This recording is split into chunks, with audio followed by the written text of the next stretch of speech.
What's up, droners, and welcome to this week's edition of Droner News. We have some cool stuff like drones learning from birds on how to land, which is crazy, and other cool stuff. So let's get right in. Coming in number one, one thing that I've seen a lot in the comments that you guys, yes, I read the comments, that you guys have left for me is that Canada passed some new drone laws. So, of course, decided to look into it.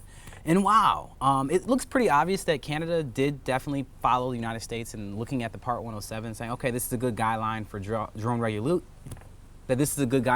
regulations, but they're a little more strict, which seems a little bit opposite of the way it normally goes with like Canada, and like they're normally pretty chill.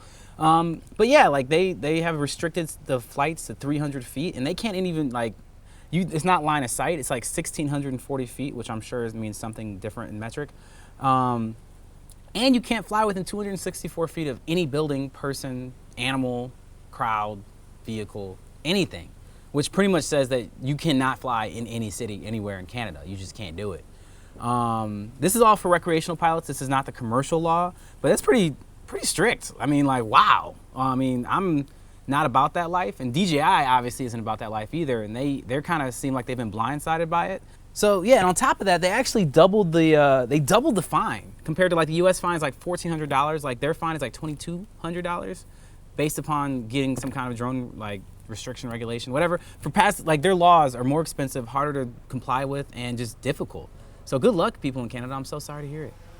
All right, coming to number two, two police stations in the United Kingdom are now putting on their books that they want to actually have Britain's first 24-hour drone response unit. Now, when I first read this, I was like, oh man, they're gonna have people coming and making sure that people who are flying drones, they're gonna stop them in some kind of way. But it's actually kind of sort of the opposite. It's actually the police themselves having drones to be able to work and do search and rescue missions and looking for missed people and all that kind of stuff way faster. So it's actually drones helping people and helping police without actually being lethal. This is like, I could not have guessed this story from any angle. At first I was okay, police with drones, lethal. No, okay. Police going after drones. All right, bad for drone pilots. Nope, neither one of those. Drones helping police help people. I'm a fan. Check it out. Coming at number three, a lot of stuff from England today, but a team of conservationists in England called the Plastic Tide are developing a program that can identify plastic on beaches. Now you're like, oh, okay, why does that matter? And the big reason why it matters is because we have about, 8 million tons of trash is added to the oceans every year, and we only are pretty good at tracking about 1% of it. So this is supposedly supposed to be helping anyone all over the world that has any beaches to be able to track how much plastic they have on their beach, otherwise making it so that they can clean. They can clean the beaches, know how much it is, and it's a lot easier to plan out what you're gonna do in response to something when you know what that something is. So this software hopefully will be widespread. That's the whole point of it, is they want to be able to make it open source and make it so that everybody can use the same software for their drones on their beaches, and pretty much trying to clean up all the beaches and track what kind of trash and things that we're putting into the ocean and make everyone cleaner. Drones helping people. Coming to number four, like I promised, there's another British company, like we're really going UK today. It's called BMT Defense Services, and they're trying to revolutionize the way that fixed-wing drones land. If you've ever seen a fixed-wing drone land before, either it's the coolest thing or the worst thing ever.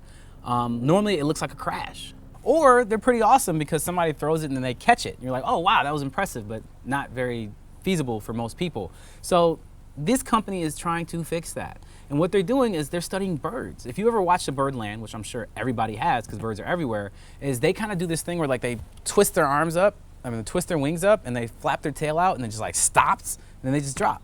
And they're like, well, why can't drones do that? And that's what they have here. They've created fixed-wing drones that can actually do that in air, and they look a lot like birds actually. It's pretty cool. And it's gonna revolutionize the way that fixed-wing drones can land and make it so that you can have a smaller landing space, which means more use for those kind of drones.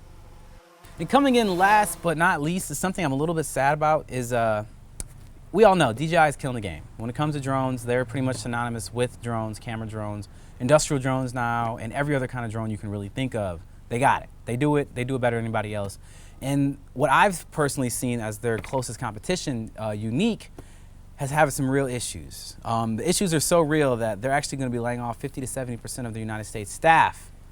But there's a silver lining, I guess, is that they actually have been getting investments from Intel, which we know has been heavily involved with the drone industry and trying to show off all the drone stuff they can do with Intel 100, or even like people using them in the NFL, like an NFL, NBA. They're doing it all over the place.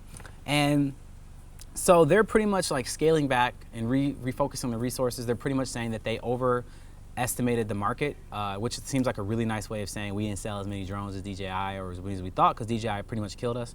But they have Intel on their side, and I really hope that means that they're going to be able to be competition for DJI, because DJI, as we all know, is making really, really good drones at a really, really competitive price, and they need competition. We know that competition is a very good thing for pretty much all markets. You have to have at least one decent competitor to be able to keep prices low, product quality high, and customers happy. So I'm really cheering for Yuneec. I hope good things happen, and Intel, make it happen. Droners, thank you for checking out this edition of Droner News. Really appreciate you being here. And if you want to see more editions of Droner News, you can click here, because we have a lot of them and they're really interesting. Or if you want to see a best opening to any drone show ever, right there. And as always, make sure you subscribe and check out our Patreon page, because that really allows us to do what we're doing. And as always, stay fly.